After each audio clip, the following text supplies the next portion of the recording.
Jonas, how are you? I'm very well. How are you? Yeah, not too shabby. We're live with episode 9 from the Staking Summit. I mean, how exciting is Excited that? to be here. Very Yeah, excited. how was day one? Day one was amazing. I mean, it was really crowded. I barely got time for bathroom breaks. I was always chatting with people. It's always a very validating experience to sit at the stall and have a queue of people lining up just to learn more about what it is that we're doing. You guys from Byzantine are all over the place, right? And whenever I look at a lineup of speakers, there's either you, Jonas, or Gaia, all over the place. You have a booth here as well. Yesterday was pretty crowded. And we've been working together for quite some time now. So that's why, I was very eager to have this conversation, which is amazing.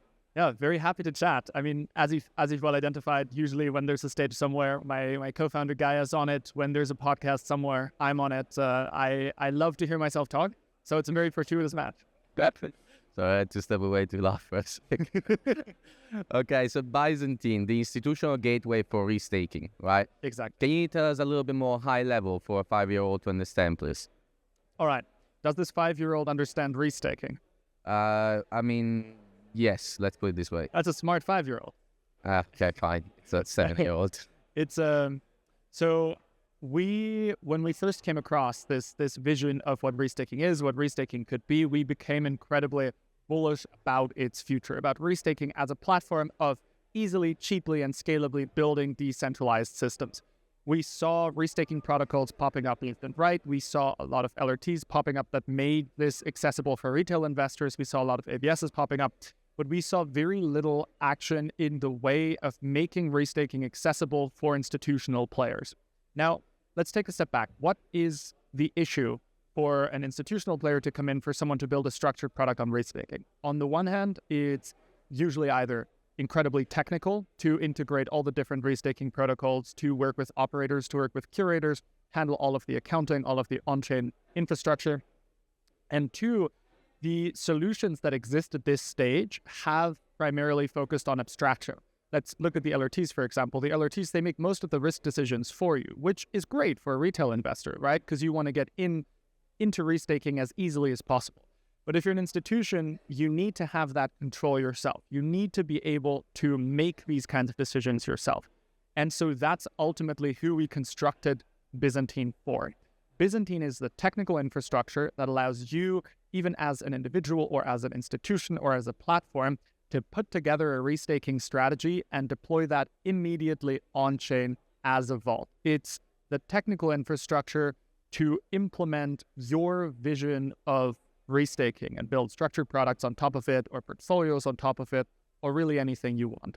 That's Byzantine. Very, very good. I can tell that you rehearsed this quite a few times, and you've been on stage quite a few times as well. You dance to practice. Yeah, that's good. Okay, so restaking strategies that turn into vaults. Now, can you break that down even further? What are the vaults? Like, can you walk me through what the future looks like on Byzantine Fi?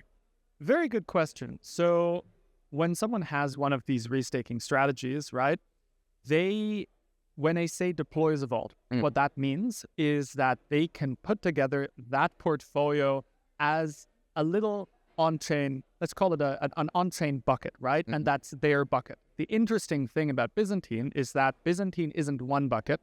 Byzantine is the infrastructure to spin up 1,000 buckets in parallel, out of which every single bucket is fully owned by the person that created it.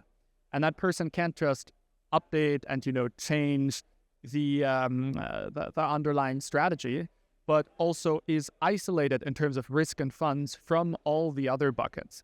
So it's as if you had constructed all of these technical integrations yourself of accessing restaking protocols, except that, Byzantine takes the technical heavy lifting, all the technical legwork, and does that for the people that we consider our clients, who are primarily institutions in Web3. Does that answer your question? It does. No, it's pretty good. Okay, let's take a step back. Where are we at in the process? What is your roadmap looking like? When can is there going to be a token? I don't know. I know the answer, to be honest, but let's take a step back. Where are we at now, and where are we going to be in the next year or so? Well, currently we're sitting in Dubai, but I think by the time that you guys are seeing this, I'm not sure which camera to point at. I'm still going to be in Dubai. Perfect. You're still going to be in Dubai. I will no longer be in Dubai, but we will be on testnet. Where are you going to be? I will be in Paris Okay. If this airs in 2 weeks, I'll be in Paris, back home, where the team's based in Paris. Lovely city. Come visit us. Byzantine will be on testnet. So the first vaults will have been created. The first deposits will have been made. Our set of node operators for this final testnet will have been onboarded with, everything going well. At that point, the first vaults should have already been spun up by our clients. If you are seeing this, then don't hesitate to go to our website, byzantine.fi. There should be a big button to join the testnet. Try it out for yourself. Click around, deposit into the Byzantine vaults. That is probably the thing that over the past 2 weeks at the time of airing will have taken up most of our excitement and our headspace and likely also our marketing presence. And then from there, the next big step is mainnet. Yeah. For mainnet, we're targeting summer, middle to end of June. Very quick. Yeah, very quick. Very quick. It's true. The bottleneck here really is the audits. The code at this point is already completed. Once the audits are ready and those fixed up and worked in, we were ready to go live and start onboarding clients. That's what the technical roadmap looks like. In terms of token, I have nothing to say. Right. And I hope that doesn't answer your question. No, I mean, it kind of does. Okay, very good. I know that you've been working on this for quite some time and you have battle tested the technology. You guys have been working very hard on this. What has been one of the toughest battles to fight along the way? I think the toughest battle along the way, now for both my co-founders and myself, for none of us, this is our first startup, but for all of us, it's a first Web3 startup. And one of the challenging things has been to adapt to changing market conditions. At the time of airing, I imagine the bear market will still be around. It's when that bear market hit, for a second, we were all very disheveled, but after, a few weeks of just continuing on, we were very reassured to see, it makes sense to continue, especially during this kind of market, to continue pushing, especially during this kind of market. The clients we are targeting aren't ones driven by hype at all. They're ones driven by long-term thinking. They're the ones looking to, still be there over 5 to 10 years in the future. That's how they think. That's how we want to think. And it's been very interesting, starting to think like that. It's very reassuring in a way to know that, what we're building isn't going away. When did you start in this process? We started with the project end of 2023, then built during 2024, incorporated in May. Our birthday is coming up. Nice. Byzantine birthday is coming up. Hence the socks, right? Hence the socks, exactly. I hope you all noticed the socks here. Yeah. Closed our fundraising round end of last year. How much? Just announced that $3 million. Nice. Plus a little bit extra in subsidies from a few organizations. Mm-hmm. And yeah, this year started really scaling up, expanded the team a little bit. Again, I keep saying by the time this airs, but 2 weeks from now, we should have recruited a few additional team members, and by then we'll be 11 people in the team, all based in Paris, in the office. It's an exciting time. Really, you guys all get to go to the office? 100%. I envy you so much. In the world of Web3, this is a bit of a radical take. Yeah. I'm a huge proponent of in-office work. Yeah, me too. It fosters communication and collaboration in a way that decentralized working couldn't. Yeah, I'm a big fan of that too, but our team is all spread across Europe. I mean, there's advantages. You get to live in Dubai. You get to live in Dubai. And your team members, come here quite often. Like you've met Yuri and Raphael before. That's true. Yeah, no, it's okay.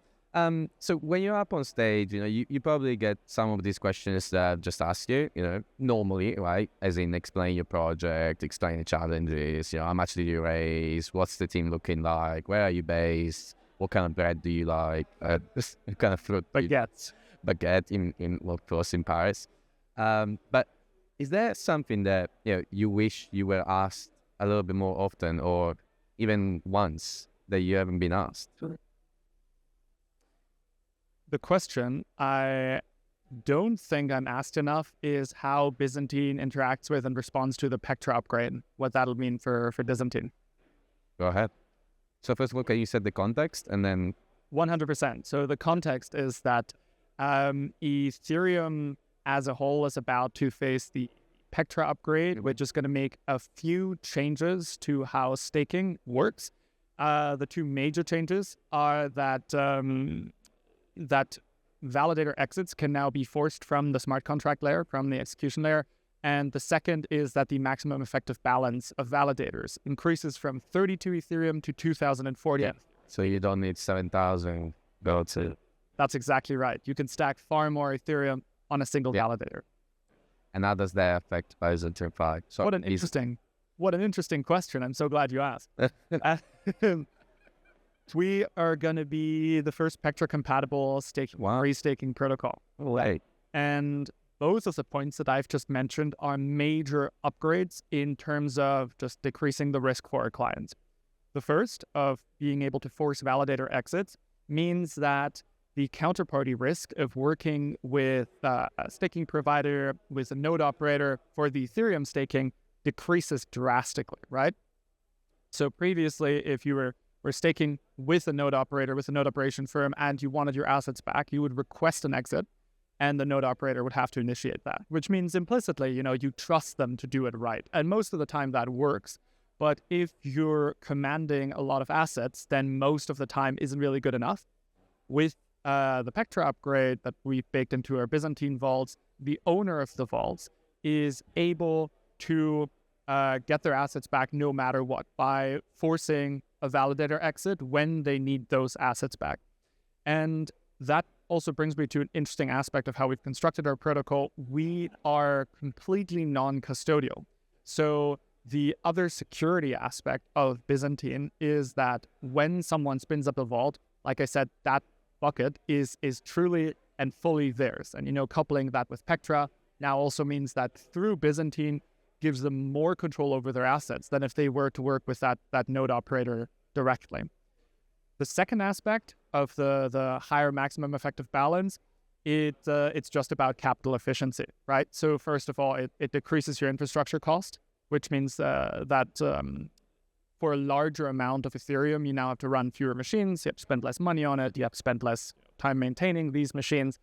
And the second is that it's now a lot easier to auto-compound staking rewards, because previously, you have your 32 ETH validator, staking rewards end up in the at the withdrawal address, and then have to be kind of once again, I don't want to say restaked because that term's taken, but put them back in, have to be put back in, exactly.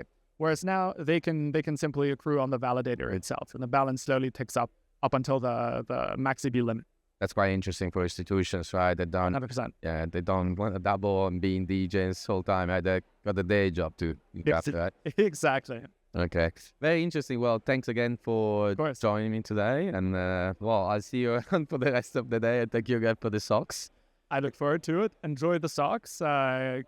Use them for yourself. Give them to whoever you love. If you guys ever see me at any conferences, don't hesitate to bump me and stop me and ask for these socks. We have loads. And until then, thank you for having me. Thank you, Jonas. Loved it.